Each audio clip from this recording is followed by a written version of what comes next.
Sunday Night Production.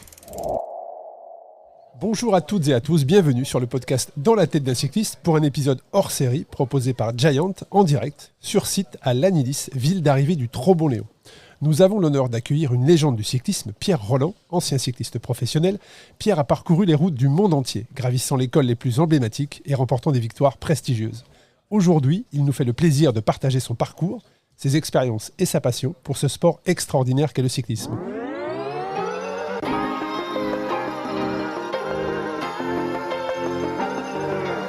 Bienvenue sur le podcast Dans la tête d'un cycliste, l'émission dédiée à tous les passionnés de vélo sous toutes ses formes. Chaque semaine, Arnaud Manzanini part à la rencontre de celles et ceux qui font le cyclisme pour nous inspirer et nous aider à nous améliorer. Bonjour et bienvenue Pierre. Bonjour à tous, merci pour votre accueil. Très heureux de pouvoir t'accueillir sur le podcast, de te rencontrer, d'échanger avec toi. Nous sommes honorés donc d'avoir l'opportunité de plonger dans ton histoire. Cette course, le Trop-Bon-Léon, est-ce que tu as déjà participé à cette épreuve ? Et oui, sur ma première année professionnelle, hein, donc ça remonte à quelques années. Pas au siècle dernier, mais en 2007, sur ma première saison professionnelle, et j'avais adoré cette course. J'avais terminé 8e. Avec le Crédit Agricole ? Avec le Crédit Agricole, c'était vraiment un bon souvenir. Après, malheureusement, dans mon calendrier de course à étapes, j'arrivais plus à revenir sur cette épreuve, et c'est un petit regret. Bon, donc voilà, maintenant je suis là. On va contextualiser. Donc le Trop-Bon-Léon est une course cycliste professionnelle d'une journée qui se déroule dans la région du Léon, en Bretagne, avec les monts d'Arrée, une course d'environ 200 km. La course a été organisée pour la première édition en 1984 et fait maintenant partie de l'UCI Europe Tour. Elle est connue pour ses routes rugueuses, non pavées, et son terrain difficile, ce qui lui a valu le surnom de l'enfer de l'Ouest. L'une des caractéristiques, justement, est l'utilisation des routes qu'on appelle les ribins ou les ribignoux, c'est bien ça ? Les ribinous. Les ribinous, voilà. On aura l'occasion de voir ça peut-être cet après-midi. En breton, ça représente environ un quart du parcours. Donc ce sont des routes qui sont étroites et irrégulières et des sections gravier et probablement aujourd'hui et peut-être demain debout. Donc ce qui peut être quand même très difficile pour les coureurs, mais c'est une course qui est passionnante, qui attire les meilleurs cyclistes professionnels du monde entier et auquel tu as déjà participé. Mais aujourd'hui, on va plonger donc dans ton histoire, dans ton parcours, et comme je le fais systématiquement sur les podcasts que je peux animer, c'est de revenir, ce que j'appelle rembobiner un petit peu l'histoire, revenir en arrière et de savoir qui est Pierre Rolland et qui était Pierre Rolland petit, c'est-à-dire comment tu es arrivé au cyclisme, à quel âge tu es arrivé au cyclisme et étais-tu déjà un sportif tout petit ? Alors, je suis arrivé au cyclisme assez tard par un copain d'école, de collège tout simplement, qui me racontait ses aventures le week-end, voilà, il faisait du VTT. Il me racontait ses courses de VTT, ça m'a énormément plu. Tous les lundis, mardis, il me racontait ses courses. Et puis un jour, il m'a dit tout simplement, écoute, prends ton VTT là lequel tu vas à l'école. Je dis, il n'est pas adapté, il est quand même pas terrible. C'est pas grave, viens avec nous un mercredi. J'ai prévenu l'entraîneur, il est ok, il te fait une ou deux séances le mercredi comme ça, découverte. Et puis si ça te plaît, tu prends une licence et forcément.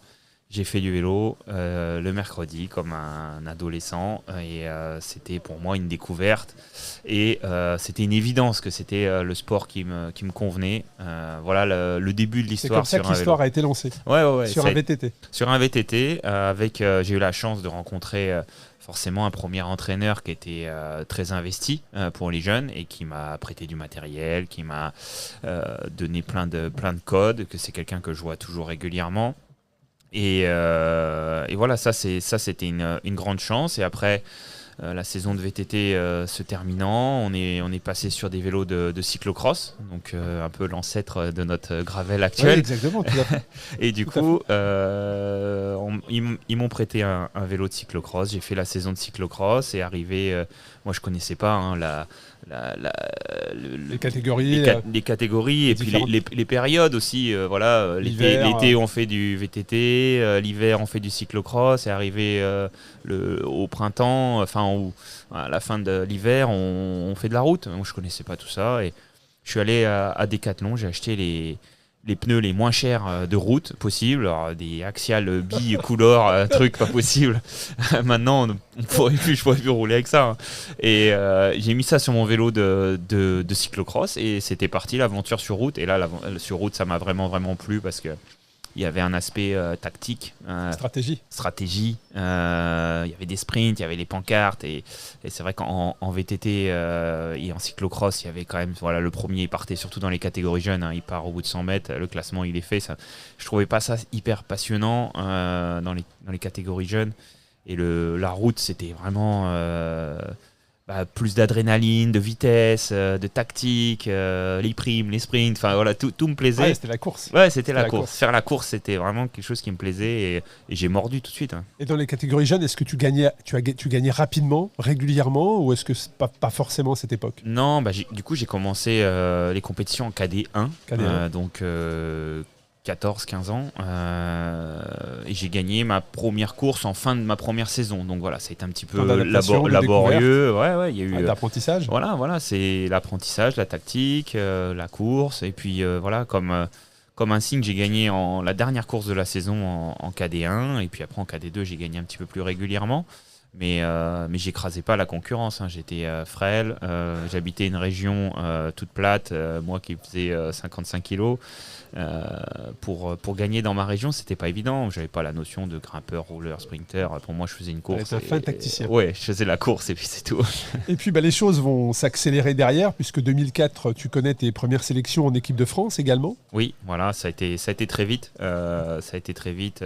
J'ai fait une année junior 2, quasiment toute l'année en équipe de France, le championnat du monde qui ponctue la saison en équipe de France. Et puis après, j'ai été repéré par des équipes N1 en Bretagne, et j'ai fait 2 années en Bretagne avant de passer professionnel. Alors, qu'est-ce qu'on se dit quand on débute le cyclisme sur un concours de circonstances, sur un VTT en plus, qu'on commence à gagner des courses, qu'on est sélectionné en équipe de France junior sur route? Est-ce que là, Pierre Rolland, dans sa tête, donc dans la tête d'un cycliste en l'occurrence, est-ce qu'il envisage déjà le professionnalisme? Est-ce que tu te souviens des émotions qui te traversent l'esprit à ce moment-là? Très clairement, ça a été pour moi rapidement une évidence. J'ai vite compris que il fallait que je me prenne en main et que je le décide moi-même, parce que le schéma sport-études, etc., je ne voyais pas un aboutissement concret dans ce schéma-là. Et voilà, pour moi, c'était une évidence que c'était ce que je voulais faire de ma vie. Très rapidement, à 17-18 ans, c'était très clair. Alors maintenant, si on prend le vélo moderne à 17-18 ans, ils sont déjà pros, mais c'était une autre époque, hein, c'était presque il y a 20 ans. Donc voilà, pour moi, c'était très tôt.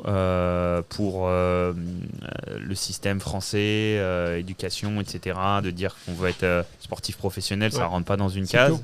Et c'est vrai que c'était compliqué, mais moi j'ai cru à 100% en mon destin. Et tu t'es pris en main directement à ce moment-là, où tu t'es dit voilà, c'est mon objectif, c'est là où je veux aller. C'est là où je veux aller, clairement.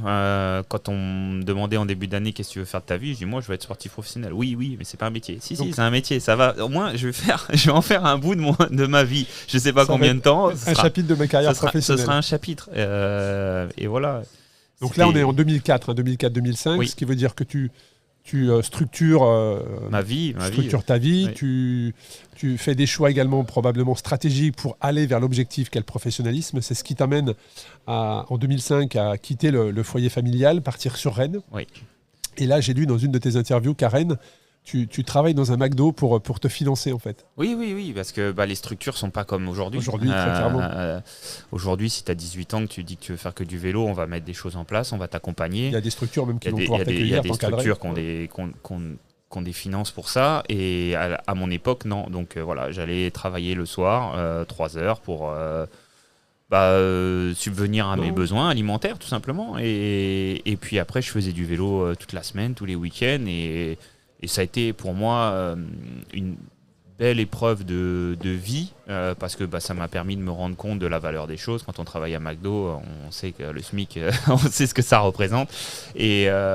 Et puis ça donne la dalle, quoi. Ça donne envie de réussir, tout simplement. J'ai fait 2 années à Rennes, et puis après je suis passé directement professionnel au Crédit Agricole. Donc ça a été vraiment vite, hein. J'ai fait 2 années à Supersport 35, qui a été l'ancêtre. Après ça a été Sojasun, Sojasun, une vraie équipe professionnelle. Avec Stéphane Helot. J'ai eu la chance d'avoir côtoyé sur mes 2 années d'espoir 3 anciens pros, avec Stéphane Helot, Lilian Le Breton et Xavier Jean, qui est maintenant président de la Ligue nationale. Et voilà, c'était des jeunes retraités. Et quand on est jeune retraité, on a encore vraiment l'esprit. On en parlera tout à l'heure, mais et du coup, ça a été pour moi très très enrichissant de leur expérience. Et ils m'ont fait gagner un temps fou. Donc là, tout va très vite quelque part. En quelques années. Je fais mes 2 ans. Tu réalises, alors je ne sais pas si on peut dire ton rêve, mais en tout cas, tu atteins l'objectif que tu t'étais fixé. Oui. Peut-être la première étape, on en parlera, qui est de devenir professionnel. Et à ce moment-là, quand tu passes pro au Crédit Agricole en 2007, est-ce que tu as conscience de tes qualités de grimpeur, de tes capacités de grimpeur ? Est-ce que comme ce projet de carrière d'être professionnel, est-ce que tu vises plus haut, plus loin ? Alors, je me suis rendu compte de mes qualités de grimpeur quand j'étais espoir, à la ronde de l'Isard. Il y avait tout un tas de courses montagneuses, c'est vrai que et puis j'arrivais à bien performer. Et quand j'ai signé mon premier contrat pro fin 2006 pour l'année 2007, j'ai rencontré mes nouveaux directeurs sportifs, mon nouveau manager Roger Leger, qui était le duc du cyclisme à cette époque, qui est toujours quelqu'un de très présent dans le milieu.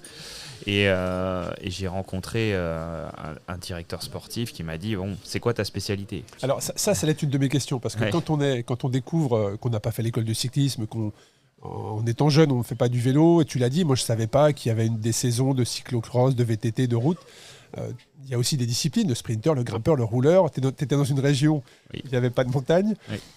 Est-ce que ça a été une découverte pour toi ? Est-ce que ça a été une difficulté de choisir ta discipline, ou est-ce que ça a été une évidence ?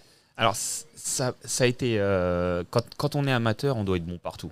Après, chez les professionnels, si on ne veut pas être un coureur parmi les autres et qu'on veut se différencier, il faut aller dans un secteur, il faut aller dans une spécificité. Sinon, on est un anonyme ou on est un équipier, et encore plus maintenant, où il n'y a plus beaucoup de place pour les échappés, les baroudeurs.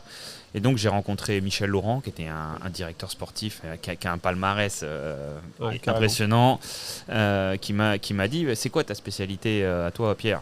Je dis, moi je fais un peu tout, je roule, des fois j'ai gagné un chrono, des fois je peux gagner au sprint, des fois je peux faire un truc en haut d'une bosse.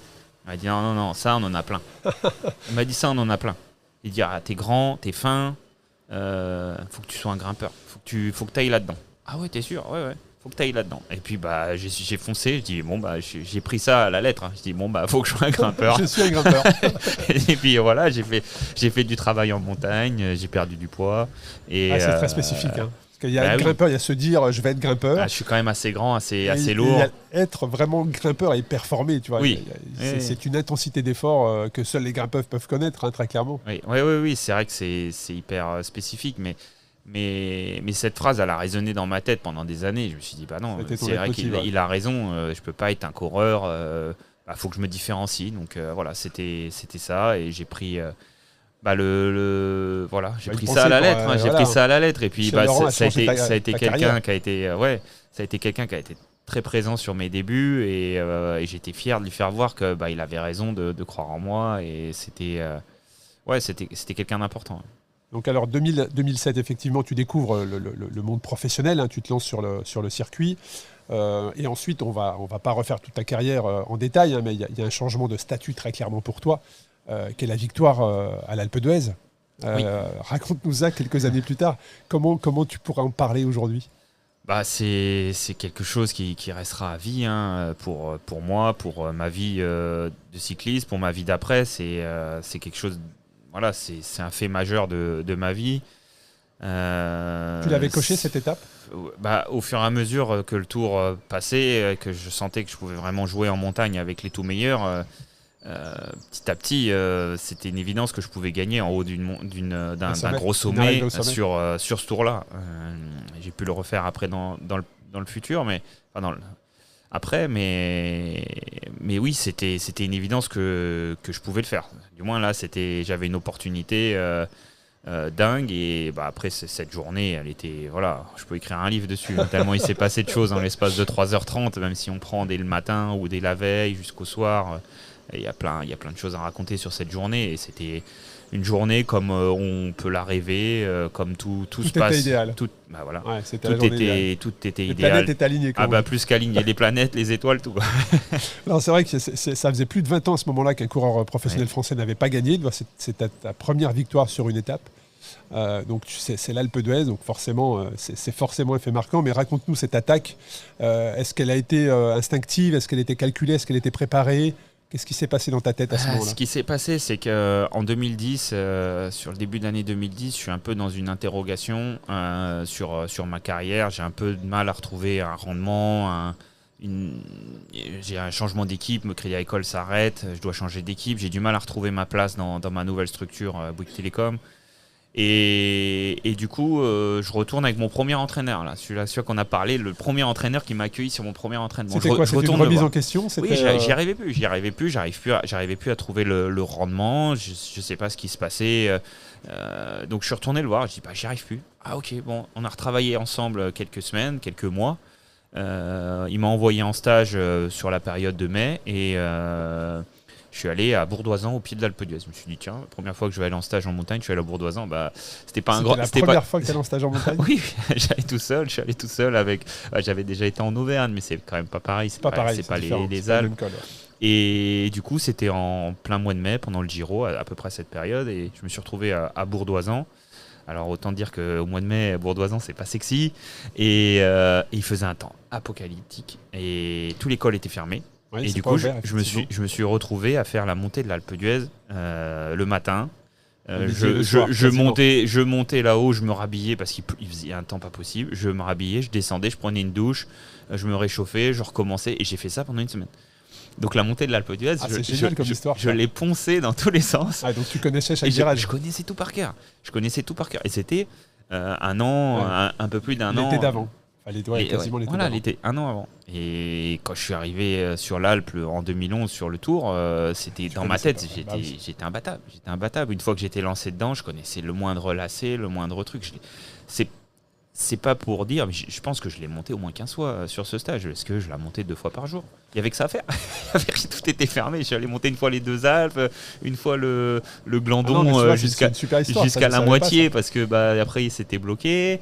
J'étais coincé là. Et du coup, je l'ai escaladé dans tous les sens. Et est-ce que cette attaque à 3,5 km je crois de l'arrivée, je l'ai fait à tous les... Tu l'avais prévu? Je l'ai prévu, je parce sais pas. Parce qu'après, tu as des faits de course. Il y a ce que j'aimerais faire et puis des faits de course qui font que ça peut pas se passer comme tu l'aimerais. La façon dont je l'ai grimpé sur le Tour, je la faisais tous les jours, toutes les montées de la même manière. Donc tu connaissais pas parfaitement. Je mets à ce lacet-là, je mets le grand plateau et jusqu'au café là, je monte en danseuse. J'avais tous mes repères.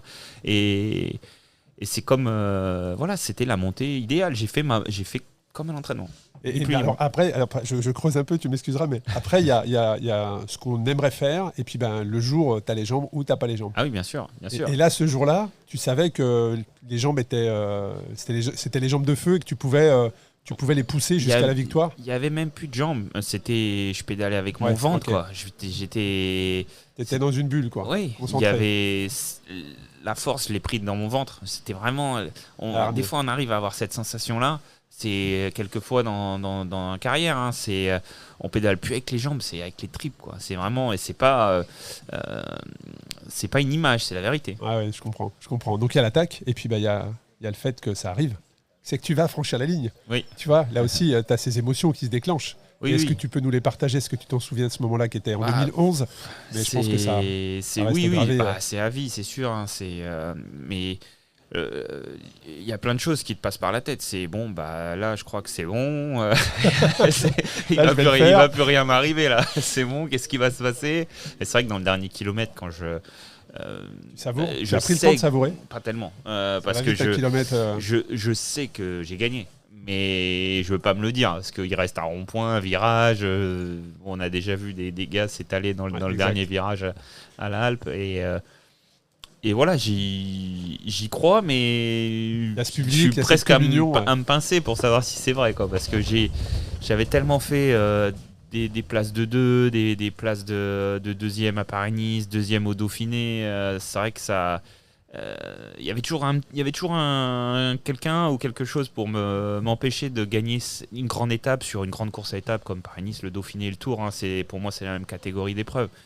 Même si le Tour est au-dessus de tout, mais c'est cette catégorie de World Tour ultra relevé, quoi. Ah, très clairement. Donc là, tu as marqué le public français, mais ça t'a donné aussi une visibilité, une reconnaissance dans le peloton au niveau international chez les professionnels, très clairement, tu as 25 ans à ce moment-là, cette année-là.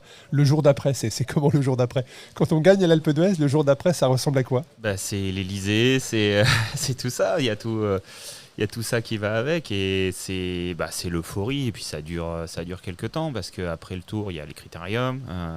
Du coup, j'avais pas prévu d'y aller, mais j'ai été faire une dizaine de critériums avec le maillot blanc dans la foulée.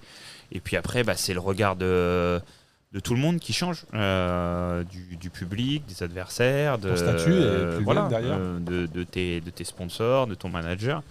Et voilà, mais c'était dans le schéma, c'était engagé comme ça. Y a eu pour toi, c'était pas une surprise, c'est ça que tu veux dire? Non, pour toi, c'était la continuité de ce que tu avais mis en place les années d'avant. Oui, parce que quand j'ai commencé ma carrière en 2007-2008, j'avais vraiment fait des gros résultats déjà sur des grosses épreuves comme le Dauphiné, Paris-Nice. Sur le tour, j'avais terminé 20e de mon premier tour, des places dans les 10 premiers sur des étapes, mais c'est vrai qu'il me manquait le petit truc pour vraiment passer de... Mais toi, tu avais cette confiance, c'est ça que tu veux dire, c'est que ça n'a pas été une surprise pour toi. Et ce que je veux dire par là, c'est que tu as su garder la tête froide. Tu vois, certains coureurs peuvent s'enflammer parce que c'est une victoire qu'ils n'attendaient pas, et on peut perdre un peu quelquefois pied. Toi, c'était la continuité de ce que tu avais mis en place. Pour moi, le plus dur, c'était pas tellement de gagner, c'était après derrière de confirmer. Pour moi, c'était. On va accélérer un petit peu justement. C'était ça le challenge. C'était bon, t'as fait un truc. Maintenant, faut pas que ça soit une étoile filante, quoi. Faut que ça perdure. Et puis, on va accélérer justement. On va aller sur le Giro 2014, où là, tu termines 4e du classement général. Oui. Le Giro, tu as une relation particulière avec cette épreuve? Ça me. En tant que grimpeur, c'était un fantasme. C'était un fantasme parce qu'en fait, il y a la problématique. On est français, il y a le Tour de France, et que si on fait le Giro, on se met clairement une balle dans le pied pour le Tour. Alors, c'est ça. Mais sauf que je regardais le Giro et je me disais, oh là là, l'étape de montagne là, ça doit être quelque chose à faire. Et dès que j'ai senti que je m'essoufflais sur le tour, en 2013, j'ai loupé le maillot à poids pour la dernière étape au Semnoz, les points doublés, enfin voilà, une histoire compliquée personnellement d'avoir loupé le maillot à poids, et je me suis dit s'il y a une année à aller sur le Giro et peut-être entacher mon Tour de France limite, c'est pas grave. 2014, j'avais besoin d'un nouveau défi. Et je suis allé au Tour déterminé pour faire un podium, quoi. Et au Giro, je fais quatrième. Au Giro. Oui. Et du coup, j'étais déterminé pour le Giro. J'étais motivé. Et c'est une course fascinante. Les tifosi sont c'est magnifique. Et puis c'est l'Italie, quoi. On mange bien, on vit bien, et les grandes étapes, marathon, etc. Pour moi qui est ultra endurant, je me suis régalé. Ouais, c'est vrai que le Giro est très très montagneux, donc je peux comprendre en tant que grimpeur qu'on regarde toujours un petit peu du coin de l'œil. Mais si on revient, là on est sur le Giro 2014, on revient un petit peu sur ta victoire de l'Alpe d'Huez. Comment on gère? Est-ce que ça a changé ça a changé le statut pour toi dans l'équipe? Est-ce que ton encadrement, les managers avaient des attentes différentes sur toi? Comment tu l'as géré ça? Oui, au final, après 2011, je suis arrivé là où ils voulaient que je sois. Ça veut dire que toi, tu t'es positionné en tant que leader à ce moment-là? Oui, on était leader, co-leader avec Thomas Vauclair. On n'avait pas le même registre. Moi, j'allais vraiment faire le classement général des courses, et lui, il allait viser les étapes, les classements annexes. Et c'est vrai qu'on s'entendait super bien, et Thomas... Ça a été un paratonnerre pour moi pendant des années. Il a pris beaucoup de sollicitations, et moi, ça me permettait juste de me concentrer sur le sport. Tes tâches étaient bien réparties. Oui, les tâches étaient très bien réparties. Mais ça serait... Comment tu pourrais définir aujourd'hui Parce que c'est pareil, on parlait de la carrière, mais leader, il y a ceux qui aimeraient être leader, et il y a ceux qui ont les compétences d'être leader, et ceux qui ont le mindset, l'état d'esprit d'être leader. Quelque part, être presque un vrai manager. Tu as ton équipe en fait qui roule pour toi. Oui. Qu'est-ce que tu peux nous partager sur ça, de ce que tu as pu voir toi au sein du peloton, dans les équipes dans lesquelles tu as été, de ce que tu as vécu? Oui, toute cette pression, leader, c'est un mot moi qui m'a toujours dérangé, de dire oui, t'es leader de non. Pour moi, ça c'est gagner des courses. N'importe quel béto qui est ultra fort, il peut gagner des courses. Par contre, être un vrai leader, c'est-à-dire fédérer, pousser vers le haut, tirer vers le haut, et ça, Ça, c'est Tu parles quelque de tes chose. équipiers. Oui. Les emmener avec toi oui. vers un objectif. C'est ça, c'est ça. Et quand j'ai été leader de mon équipe pour le Giro, c'était la première fois que j'endossais seul, en 2014, seul ce rôle. Et je suis sûr qu'il y a des coureurs de mon équipe qui ne s'imaginaient pas faire ce qu'ils ont fait pour moi. Je les ai vraiment poussés, tirés vers le haut pour moi, pour l'objectif collectif. Ils ont fait des résultats. On a fait un tour magnifique, un Giro magnifique. Et on en parle encore quand je croise ces coureurs-là. Certains ont arrêté, certains sont encore en activité. Mais ouais, c'est des moments de vie. Ça se concrétise comment? Ça veut dire que tu leur parlais parce que oui, je leur parle. Tu peux les encourager au briefing, par les résultats. Au briefing, sur le terrain aussi. Quand tu as quelqu'un, parler c'est bien, agir c'est autre chose. Et quand tu as quelqu'un sur le terrain qui montre l'exemple, quand il fait un temps comme ça et qui part comme aujourd'hui. C'est vrai qu'on est, alors pour recadrer, contextualiser, on est parfaitement bien placé avec une vue superbe sur la ligne d'arrivée. Il n'y a personne.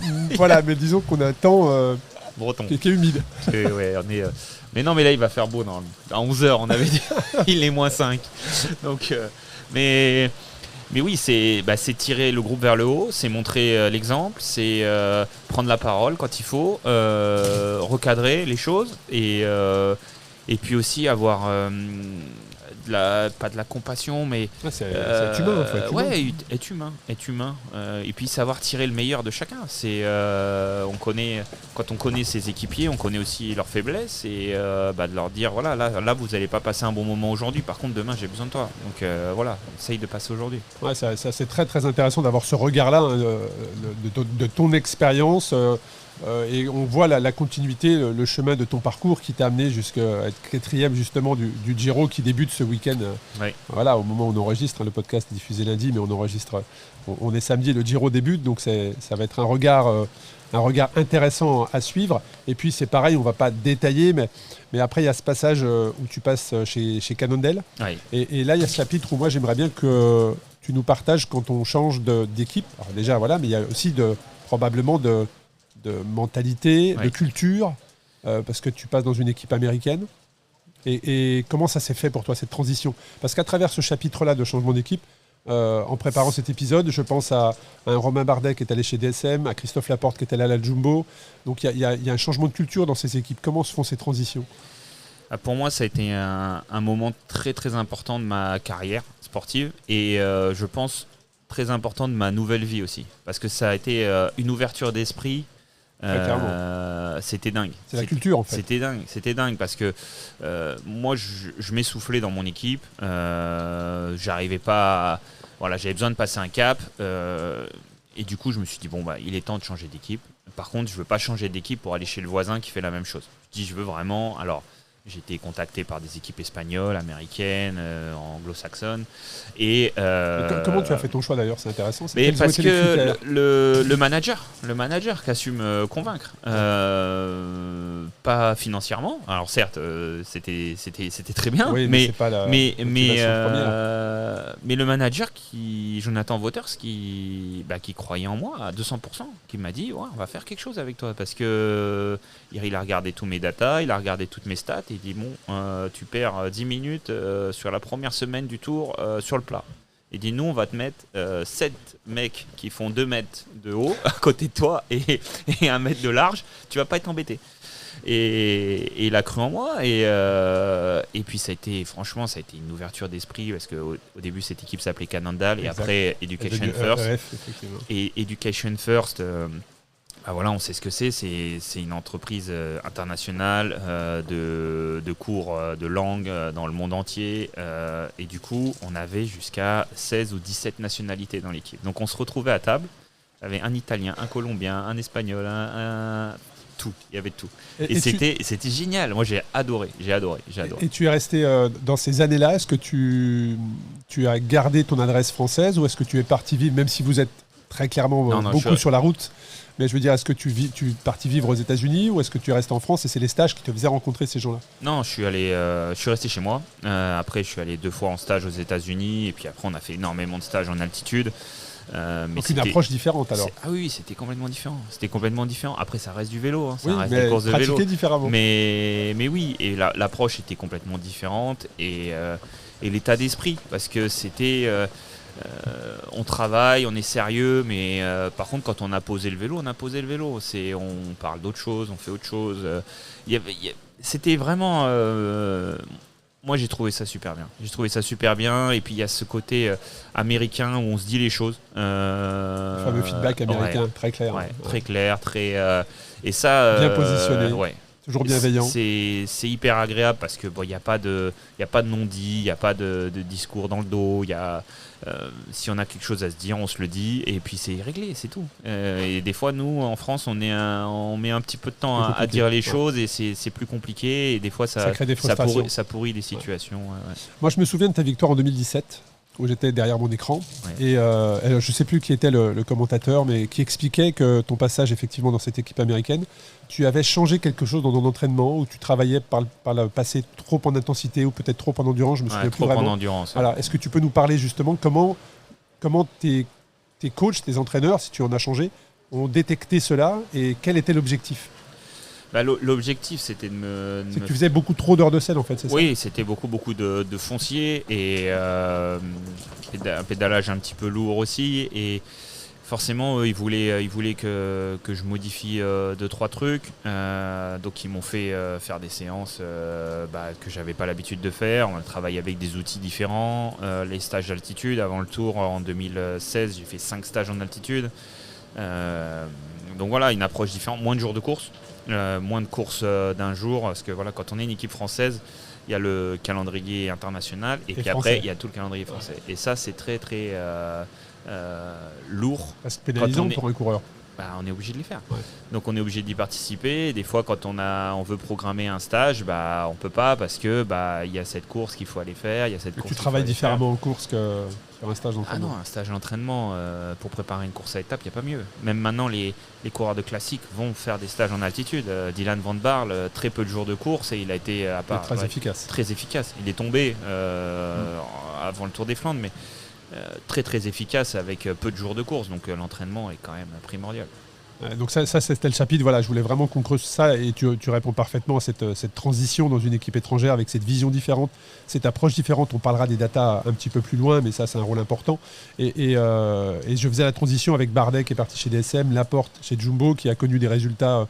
On savait tous qu'il avait des capacités, un potentiel incroyable, mais là il l'exploite pleinement. Et est-ce que pour certains coureurs, ça peut être le matériel, ça peut être des techniques d'entraînement, C'est tout, c'est un ensemble. Ouais. C'est un ensemble de liberté choses. d'esprit, peut-être un déblocage mental. Et il y a tout, c'est déjà d'avoir des équipiers qui peuvent gagner la course, qui t'aident à gagner la course. Ça met quand même une sacrée marche en avant. Le matériel, l'approche, toute la logistique, la préparation, les entraînements. Il y a tellement de facteurs. Il y a tellement de facteurs. Aussi, ouais.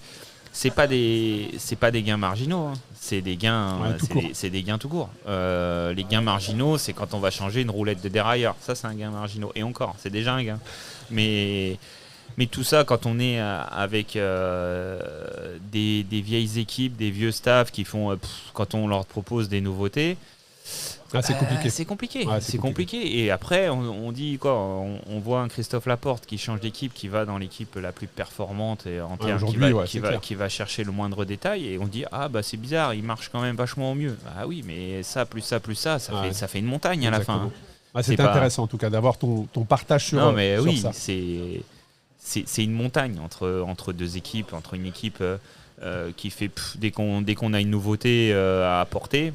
Et d'autres qui vont les chercher justement. Qui vont les chercher et qu'ils envoient des chercheurs sur tous les séminaires, toutes les réunions, qui vont chercher la meilleure boisson, le meilleur truc. C'est normal que le résultat il soit meilleur au bout. Quand tu additionnes tout ça, effectivement, ça fait la différence. Et les équipes, énorme. Les grandes équipes en sont là, très clairement. Mais c'est énorme. Après, c'est une question de budget. Hein. Ouais. Faut avoir les moyens, mais c'est les moyens de ses ambitions, là, très clairement. Tout à fait, c'est très bien dit. Tu as participé, Pierre, aux 3 grands tours, 13 participations au Tour de France. Hein. Alors, je ne dirais pas quelle quel tour tu préfères, parce que je sais que ton cœur probablement va sur le Tour de France, mais si tu pouvais nous parler des trois, et pour toi, sur quel tour tu as pris le plus de plaisir? Alors, j'enlève les victoires, on n'a pas d'Alpe d'Huez, bon ça bien évidemment, mais pour toi le tour qui est vraiment, tu l'as bien vécu, quoi.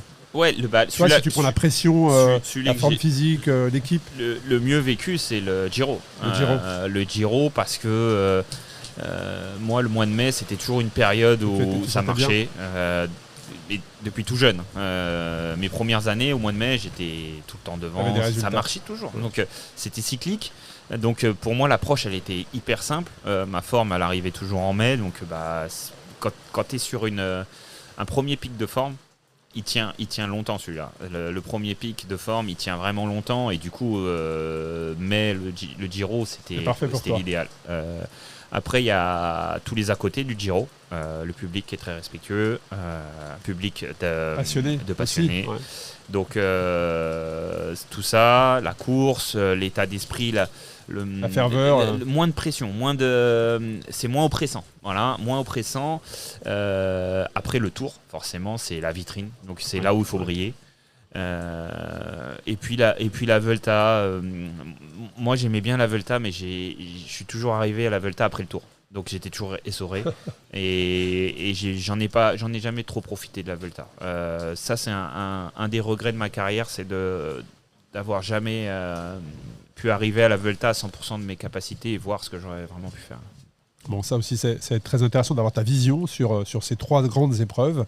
Et puis, avant qu'on arrive sur ce chapitre fin de carrière et transition et nouvelle vie, quel regard aujourd'hui tu portes sur le monde professionnel aujourd'hui, qui a énormément évolué, mais que ce soit, on en a un petit peu parlé, des datas, où maintenant tout est analysé, l'alimentation des coureurs, le coureur en lui-même, hein, tu l'as dit tout à l'heure, à 17-18 ans aujourd'hui, ils sont déjà encadrés. Quel regard tu portes sur ce métier aujourd'hui ? Que tu as vu évoluer. Très clairement, professionnel, c'est le mot. Vraiment, parce que le cycliste, je pense qu'on a été professionnel par le nom, mais pas par l'engagement. Ouais, je vois ce que tu veux dire. Par l'organisation. L'organisation, etc. Mais maintenant, ça devient quelque chose de très, très, très professionnel, très poussé sur tous les détails. Après, il y a la nouvelle génération qui arrive, des ultra jeunes, ultra forts, ultra tôt. C'est quoi, c'est les 18-20 ans, ces gens-là ? Oui, là, c'est Ineos, ils ont signé 2 coureurs sortis de junior. Là, ils sont en train de se battre sur un coureur qui a 17 ans, qui sont en train de mettre des centaines de milliers d'euros sur un gars de 17 ans. L'investissement, ouais. C'est juste ahurissant. Alors, comment ces équipes-là détectent ? C'est quoi ? C'est les nouvelles plateformes ? C'est les watts sur ces nouvelles plateformes ? Il y a les datas. En fait, les datas... c'est la puissance qui est capable de développer un coureur à tel âge. La puissance, la VO2, le watt par kilo, etc. Et en fait, avec ça, on ne se trompe pas d'un point de vue physique. Le seul truc qu'on ne maîtrise pas, c'est la tête du gars et son entourage. Mais par contre, physiquement, on sait que lui, il peut faire ça. Après, est-ce qu'il a la tête pour, l'entourage pour ? Mais le data, il ment pas. Ouais, en tout cas, c'est un pari sur le physique, effectivement. Le physique est là et il faut mieux quelque part. Enfin, c'est la base. Oui. Tu vois, si t'as pas le physique mais la tête, bon, on va peut-être pas parier sur toi. Par contre, il va pouvoir faire quelques trucs, voilà. Mais ce sera des concours de circonstances. Voilà, c'est ça. Mais si c'est le physique, effectivement, déjà là, on part sur une base. Et après, il y a probablement des choses qui vont être mises en place autour du coureur. C'est ça. Pour l'accompagner à se développer. En tout cas, le data, on est sûr d'une chose. On est sûr qu'il peut. Il peut. Physiquement, il peut. Et toi, les data, comment tu les appréhendes ? Ça enlève une part d'héroïsme au vélo, je trouve. Parce que ça fait des champions en termes de capacité physique, mais ça fait pas des champions en termes de charisme, en termes d'inspiration, en termes de... oui, voilà, on va pas s'identifier à quelqu'un qui sait pas parler et qui a pas de charisme, qui a rien à donner, hormis le fait de pouvoir faire 7,5 watts kilo sur 40 minutes dans la Sierra Nevada. Ça enlève toute cette... tout ce côté humain, peut-être qu'un Peter Sagan, maintenant... Il n'y a plus rock'n'roll, Ouais, il n'y en aura plus, quoi. Mais il y en aura plus, des Cancellara, des Sagan. Après, je pense qu'en termes de data, ils étaient excellents. Hein, mais, oui, bien sûr, très clairement. Mais il y a Pogacar, il y a Evenepoel qui ont du charisme, mais derrière, il y a des champions qui sont très forts, mais qui dégagent qui rien. sont absents Qui dégagent sur le rien, côté qui dégagent image. rien. Et est-ce que toi, les datas, c'est quelque chose qui t'intéressait ou tu laissais ça à ton coach? Est-ce que toi, tu analysais après chaque course ou même pendant? Parce que moi, c'est connu, arrivé sur la troisième, même la dernière partie de ma carrière. ouais, parce que tu as connu les époques de Froome, le nez sur son compteur, effectivement, pour chaque watt. Mais est-ce que toi, tu analysais ça précisément ou ça t'intéressait pas du tout? Ça m'a intéressé sur vraiment la dernière quand on partie veut de être ma performant, carrière. je pense que puis en plus avec ton passage chez les Américains. Voilà. Quand je suis arrivé chez Canada, l'EF, ça a été quelque chose de très important parce que eux, tout simplement, quand on fait un test 5-20 minutes et qu'ils te disent potentiellement tu peux faire dans les 5 premiers du tour. C'était ça. Les datas, c'est ça. Voilà, tu fais tant de watts kilos. Et ça, c'est un discours qu'on t'avait jamais tenu. Ah bah non. Ouais. Ah non, très clairement. Ouais, est-ce que c'est une vraie différence entre la culture du cyclisme à la française Maintenant, le cyclisme français s'y est mis aussi. Oui, c'est mis aussi. C'est entouré de gens compétents, du moins pour la plupart. Et tout le monde a les mêmes outils. Hein, parce que forcément, quand il y a quelque chose qui marche chez le voisin, on fait la même chose, surtout qu'ils sont tous dans le même hôtel. Exactement, on s'observe beaucoup. Mais très clairement, tout le monde fait à peu près la même chose, même si celles qui développent ont toujours un petit coup d'avance. Ouais. Et côté alimentation, est-ce qu'on voit aujourd'hui les coureurs qui vont jusqu'à peser leur alimentation? Est-ce que toi, c'est pareil, tu étais encadré sur ça ou tu as toujours eu cette liberté et c'est le fait d'avoir une vie saine? L'alimentation, ça a toujours été quelque chose qui m'intéressait énormément parce que pour aller chercher la performance, c'est le carburant. Grimpeur. Et puis, moi, j'y suis allé un peu en autodidacte. Hein. J'ai fouiné, j'ai cherché. Après, toujours pareil, quand je suis arrivé chez Cannondale, on m'a proposé plein de choses. Le slip low, le low carb, la cétogène, les machins, plein de choses comme ça, des nouveautés. Certaines me convenaient, d'autres non. Mais voilà, pour moi, d'avoir une hygiène ultra saine, une nourriture très qualitative, c'était la base. Après, ça sert à rien de partir dans des dérives parce que on va se faire plus de mal que de bien. Mais tu n'étais pas à peser tes aliments, non, à savoir combien? Ouais. Jamais. Je me suis toujours refusé ça. Ça m'arrivait de tarer une fois ou deux quand il y avait vraiment une période importante. Ouais. De tarer, d'avoir un gabarit, dire 200 grammes de riz, ça représente ça, et après c'était tout. Je savais que c'était ça, j'étais pas une pour cuillère. Toi, l'objectif c'était vraiment d'avoir une vie équilibrée, saine. Bon, ça aussi c'est. Et l'alimentation quand on est sportif, c'est quelque chose. Ça peut être dur, hein. Ça peut être parfois dur. C'est le plus dur. Ouais. C'est le plus dur. On voit beaucoup de sportifs qui tombent une fois leur carrière terminée dans des dérives ou des troubles alimentaires. Hein. Certains se sont exprimés. C'est tellement une. Est-ce qu'on peut aller sur le terme de privation pendant que tu es en carrière? Oui, je pense. Certains. Après, certains arrivent à trouver l'équilibre, mais pour d'autres, ça peut être une privation. Il y a des athlètes qui sont minces naturellement. Il y en a d'autres comme moi où il fallait vraiment que je pousse quand il fallait arriver au poids de forme. C'était des fois laborieux, c'était compliqué. Et c'était pour moi la partie la plus dure de mon métier, de loin. Ouais, et concernant la communication, quand on voit aujourd'hui, on parlait de charisme, on voit les moyens, des outils de communication que les coureurs peuvent avoir avec les réseaux sociaux. Est-ce que ça aussi, c'est quelque chose qui a évolué de ce que tu as pu connaître? Alors déjà, Instagram, tout ça n'existait pas, très clairement. Mais est-ce que c'est des choses que tu as vu évoluer au sein du peloton? Ben oui, mais au final, le peloton, c'est la société, hein, c'est la même chose. Donc voilà, il y a des gens qui servent des réseaux sociaux d'une manière très intéressante et très constructive, et il y en a d'autres qui savent les utiliser, mais il y en a d'autres qu'il faudrait qu'ils abandonnent, quoi. Est-ce que tu penses que la série Netflix va nous apprendre, qui sort début mai, je crois, là, ou début juin, pardon, elle va nous apprendre beaucoup de choses sur l'intérieur du peloton? Je ne sais pas si elle va nous apprendre beaucoup de choses, mais en tout cas, ça va être regardé. Je vais le regarder le premier parce que on a envie de savoir ce qui se passe, on a envie d'être dans les coulisses, même si moi je sais ce qui se passe dans un bus, etc. Mais je comprends qu'il y a un attrait et que les gens ils vont être comme des fous de voir ce qui se passe dans un bus, ce qui se passe à l'hôtel le soir, ou d'un briefing ou des choses comme ça, parce que c'est toujours un vestiaire d'une équipe sportive. C'est un vestiaire, exactement. C'est le bus, le vestiaire, dans une équipe de foot. Quand on voit Deschamps faire le discours à la mi-temps, on est là, quoi, on est dedans, quoi. Donc là, ça va être ça pour les quelques équipes qu'on signe avec Netflix. Et puis aussi, ça va être l'intérieur du peloton parce que quand on suit une épreuve cycliste, un Tour de France ou une épreuve comme le Trombon-Léon qui est diffusée, on n'a pas le son de l'intérieur d'un peloton. Mais ça parle beaucoup à l'intérieur d'un peloton. Ah oui, ça parle. Ça parle beaucoup. Ouais. Pas fort. Oui, voilà. Enfin, ça peut être assez chaud parfois. Donc ça aussi, ça va être intéressant pour le grand public de connaître la vie d'un peloton, quoi. Oui. Après, j'ai pas fait attention l'année dernière aux caméras dans le peloton, si elles enregistrent le son, etc. En tout cas, la série est pas là pour piéger les équipes, donc il y aura pas non plus de sensationnel, je pense. Mais voilà, moi j'ai regardé le reportage sur une autre plateforme, sur Quickstep, sur Movistar.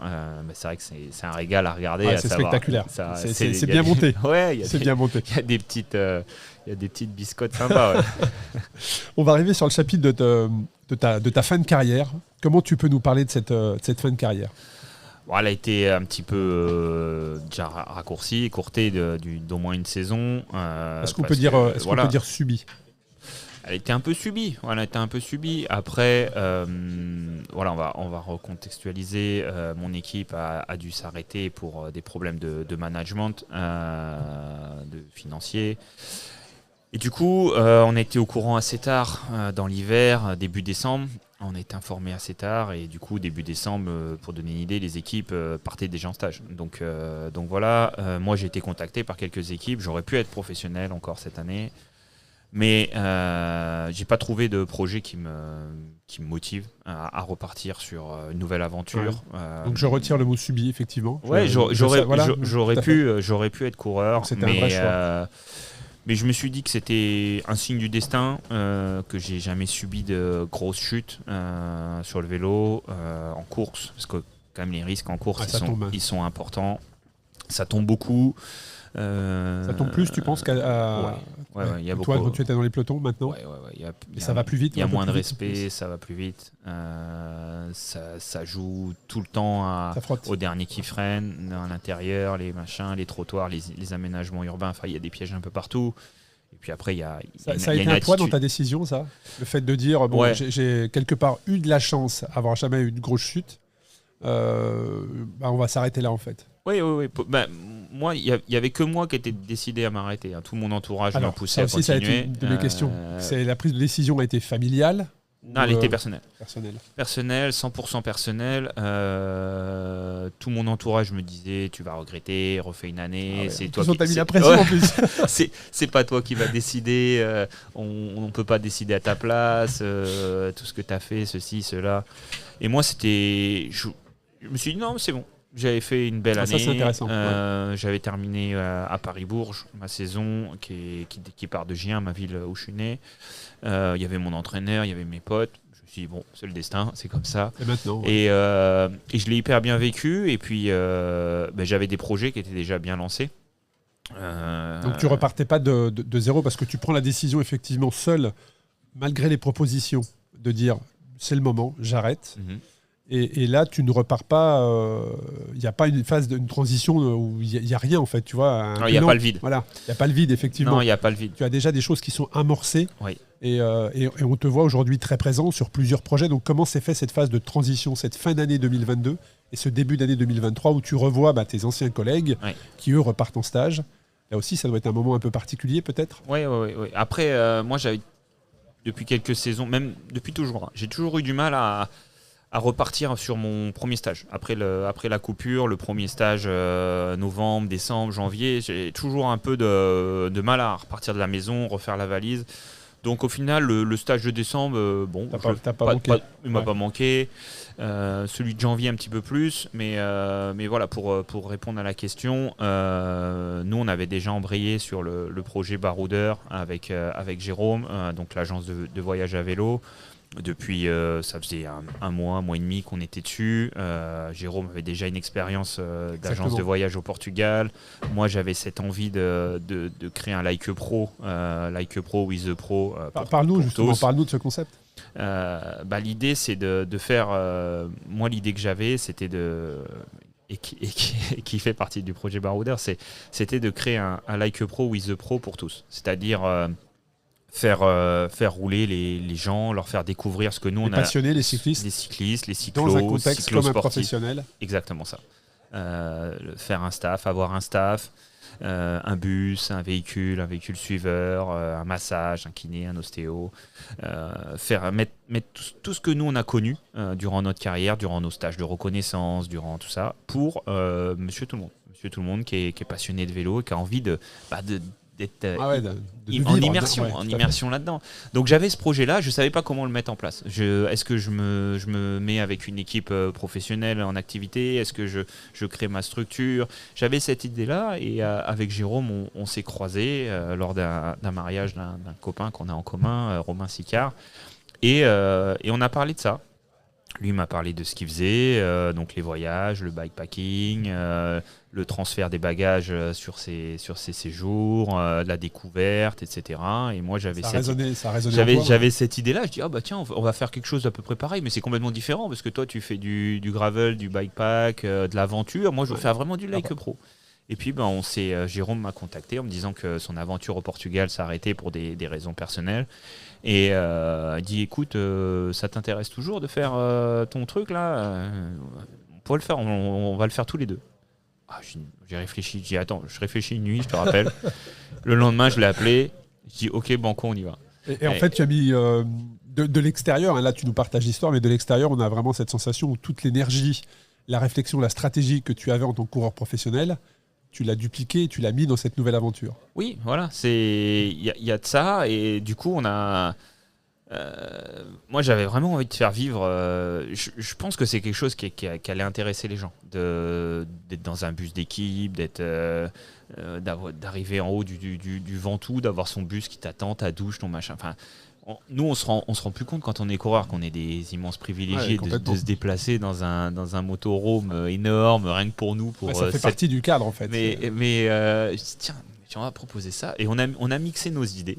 Et on est arrivé à Baroudeur, une agence de voyage à vélo qui va proposer aussi bien du Like a Pro with the Pro pour tous que de l'aventure pure et dure, de la découverte, du tourisme lent, du bikepack. Enfin voilà, il y a tout un tas de trucs qu'on a mis en place, mais voilà, avec nos valeurs, donc authentique, partage, convivial.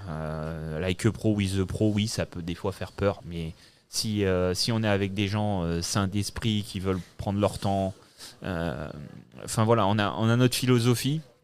On va jamais en bouger, et franchement, ce projet-là, il est juste génial, parce que on a accumulé tellement de frustrations durant notre carrière de voyager partout dans le monde. Je suis allé en Australie, en Asie, en Afrique, partout au Canada. Mais en tant que coureur professionnel. Mais voilà, on a visité des halls d'aéroports et des hôtels. Alors oui, on a fait, si je prends mon Strava, que je trace partout où j'ai roulé, c'est génial, j'ai roulé partout. Mais t'es en course, t'es dans un peloton, que tu sois en Bretagne tu peux pas t'arrêter quand tu veux. Non, et du coup, on a accumulé tellement de frustrations, et on s'est dit, voilà, moi je retournerais bien là avec nos clients, quoi. On va aller là, on va aller là, on va aller là.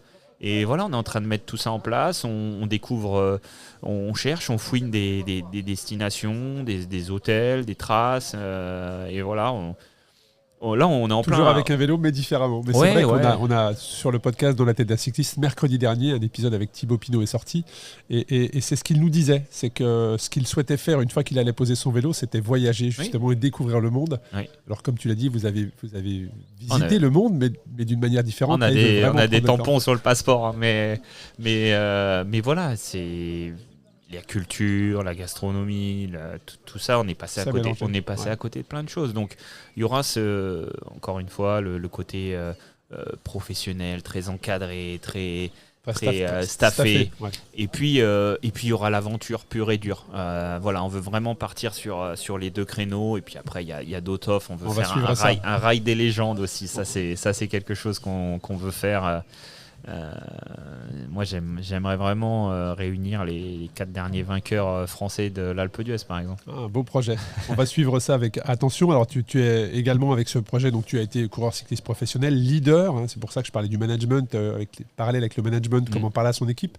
Là, maintenant, tu es entrepreneur, très clairement. Et puis aussi, tu as d'autres activités. Tu es ambassadeur de différentes marques, dont Bollé notamment. Giant, tu es là présent aujourd'hui, on est sur le stand. Et puis, il y a ce rôle de consultant. Oui. Et que tu pratiques formidablement bien. Et on te sent encore coureur. Ouais. C'est vrai, quand on t'écoute commenter les courses, on te sent encore coureur. Tu arrives vraiment à disséquer la stratégie. Tu prends beaucoup de plaisir à ça. Ouais, ça m'éclate. C'était pour moi une évidence d'être consultant sportif. Après, très honnêtement, je pensais que j'aurais mis un petit peu plus de temps aussi bien à m'adapter qu'à m'imposer dans le programme, parce que voilà, je suis bien installé, je suis bien intégré, bien installé, et ça se passe super bien. Moi, je m'éclate à commenter, et c'est vrai que d'être assez précis, etc. C'est ce que les gens ils attendent d'un consultant. On n'attend pas d'un consultant ils attendent les détails en fait. Qui n'explique pas le château, etc. ou le fleuve que les coureurs traversent, mais de disséquer la course, d'avoir un œil. Et c'est vrai que le fait d'être tout frais, retraité, et puis d'avoir à arpenter toutes ces courses et toutes ces routes, et puis j'ai une mémoire des parcours, des coureurs, etc. Et ça m'aide énormément. J'ai vraiment une mémoire. Je vois un truc, je m'en souviens pour toujours. Donc c'est assez simple pour moi. Est-ce que tu as eu à un moment donné un regret ou un doute, ou pas du tout? Tu assumes pleinement ta décision Ah oui. Ouais. T'as arrêté? Oui, tout à fait. Ah oui. Ça t'a jamais traversé l'esprit de dire? Non, parce que j'ai pas d'amertume avec le vélo. J'ai pas d'amertume avec le vélo. Je fais toujours du vélo dès que je peux, dès que j'ai du temps. Alors moins longtemps, moins vite. Encore ce week-end, pendant quelques heures, tu vas être sur un vélo. Mais j'adore le vélo. C'est juste que je me retrouvais plus dans la compète pure et dure. Tu n'as pas subi le métier, tu veux dire? Non. Voilà, il n'y a pas de frustration avec le rapport avec le vélo est toujours le vélo, un loisir, le une milieu passion. aussi. Ouais. J'ai pas d'amertume avec le milieu professionnel. Je peux aller dans un paddock, discuter avec tout le monde. Tout le monde est. J'ai vraiment traversé ma carrière de manière très positive, enrichissante d'un point de vue rencontre, personnel. Ça a été une belle première vie, et maintenant j'en entame une deuxième. Ouais, tout à fait. Ouais. Et comment est-ce que tu transmets aux coureurs qui sont encore en activité je sais pas, peut-être que tu coaches certaines personnes. Moi, je te parle de ça parce que je me souviens du titre d'Audrey Cordon-Rago. Oui. Et au micro, quelques minutes après son titre, elle te dédicace presque, où elle parle effectivement de mon toi. Petit discours du matin. Ouais. Exactement. Et ça m'a marqué parce que Audrey, j'ai eu la chance de l'avoir sur un de mes podcasts. On lui passe le bonjour parce qu'elle aussi, elle a su rebondir formidablement bien ces derniers mois. Donc, comment tu partages ça? D'ailleurs, quelle était la relation? Est-ce que c'était un coaching avec Audrey? Est-ce que c'était juste lors d'une discussion? C'était déjà En fait, la veille, elle avait terminé deuxième du contre-la-montre, et j'avais pas trouvé le moment opportun de lui parler, parce que je voyais que ça n'allait pas. Elle avait perdu pour quelques secondes, et puis on peut pas lui parler à tout moment. Il faut bien choisir son moment. Et puis le matin, donc le matin de sa course, nous la veille pour les gars, je la vois au petit-déj, et je la vois encore en train de bougonner. Oh non, ceci, cela. Et du coup, j'ai été la voir, je discutais avec elle, mais comme on discute là. Et je dis, écoute Audrey, tu peux pas faire n'importe quoi. Je dis, tu sais quoi? Je dis, tu te mets 60 km, tu fais rien. Interdiction de lever les mains, de râler, tu gardes ton énergie. Par contre, quand tu y vas pour de vrai. Et puis, je dis voilà, et puis je lui ai envoyé un petit texto avant son départ, et je savais que cette phrase, elle allait résonner. Parce que moi, on me l'a dit une fois, et ça avait marché. Je me suis dit, celle-là, je l'ai dans ma poche, je lui ai donné, et je savais que c'est le genre de phrase. Quand on est quelqu'un qui a le sang chaud comme elle, ça résonne, et ça peut vraiment tempérer. Et puis voilà, bingo quoi, ça a un coup de chance aussi. On te sent ému. Hein. Ouais, c'était un bon moment. Je ne sais pas si on aura les images, mais en tout cas, on sent l'émotion qui est là. Donc on lui passe le bonjour si elle nous écoute. Et donc elle a été championne de France quelques heures plus tard. Et quand aujourd'hui tu te retournes, Pierre, quand tu te retournes sur ton épaule, comme peut faire un cycliste, quelle grande leçon tu peux tirer de ta carrière de cycliste professionnel? C'est l'humilité. Le vélo, ça reste l'école de l'humilité, de la remise en question. Et voilà, s'il y a quelque chose à retenir d'une carrière sportive, je pense que c'est ça. Hein. Et quel message tu pourrais... on arrive sur la fin de l'épisode, parce que je sais qu'après tu as une séance de dédicace qui arrive, donc on respecte le timing. Ouais. Et quel conseil tu pourrais donner aux jeunes cyclistes qui nous écoutent aujourd'hui, qui rêvent de faire une carrière, ou qui rêvent juste de se faire plaisir sur un vélo? Quel conseil tu leur donnerais? Un conseil pour un jeune qui veut faire une carrière, c'est de s'amuser, de prendre son temps, de ne pas regarder les ultra champions qui arrivent ultra tôt, qui cassent tout, et juste de croire en soi et de persévérer. Il n'y a pas de code. On a notre rythme à nous, et c'est vrai que suivre sa propre voie, en fait. Ouais, c'est ça. Et puis surtout d'aller au bout de son idée, pour pas avoir de regrets. Je pense que c'est ça le plus important, qu'on y arrive, qu'on soit champion, pas champion, d'aller au bout de son rêve. Et puis pour passer à autre chose, des fois c'est peut-être aussi une bonne chose. Bon, en tout cas, c'était un honneur et un plaisir de pouvoir échanger avec toi, Pierre. Un grand merci. On est en direct là sur l'aire d'arrivée du Trop Bon Léon, et un grand merci également à Giant de nous accueillir, de nous mettre à disposition ce stand. Et je crois que tu vas aller rouler maintenant. Tu as une séance de dédicace, et puis ensuite cet après-midi, malgré le temps, est-ce que tu vas apprendre le vélo? Oui, je vais prendre le vélo. Je suis là pour ça. J'ai mon dossard qui est déjà là, mais oui, très clairement, normalement, je m'étais engagé sur la trace route qui emprunte les Ribines. Mais je vais peut-être prendre le vélo de gravel pour assurer dans les Ribines, parce que ça risque. Il a plu vraiment toute la nuit. Je confirme. Il a plu toute la nuit, toute la matinée, et là, ça va être spectaculaire. Ouais, ça va être quelque chose de grandiose. Un grand merci à toi en tout cas. Merci et puis, beaucoup. je te souhaite tout le meilleur pour la suite de tes différentes aventures. Merci, à bientôt.